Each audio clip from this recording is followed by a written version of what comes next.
All right, I'm going to show you how to remove the main vacuum motor out of an S9. First thing we're going to do is lift the lid, remove the dust bin, close the lid, flip it over. I like to use something soft down here to put him on.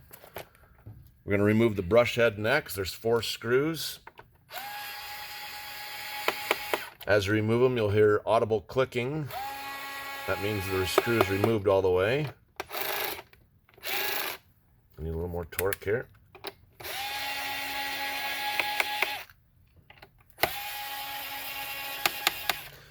All right, remove your extractors from the unit. You're gonna pull straight up. I like to grab in where the extractor is going on this other edge. Just pull straight up, it'll come out. Set that somewhere safe. Next step, we got 5 screws. We're gonna remove his base plate.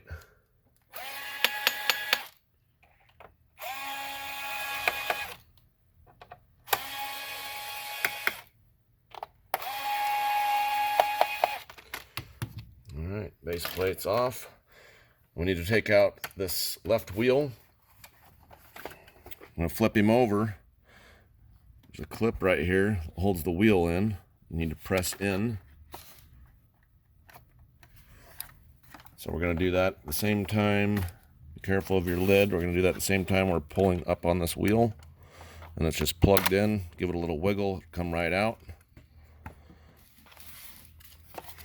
Okay. Frees this up to get to the motor. This was held underneath the wheel. There's 1 screw that holds the rest of the motor assembly in. I'm going to remove it. I'm going to pull straight up on this after we unplug it.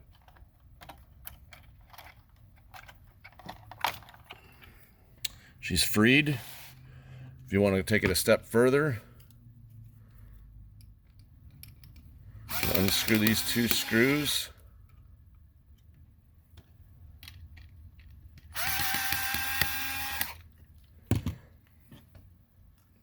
And pull him straight out of here. Motor's out. There you go.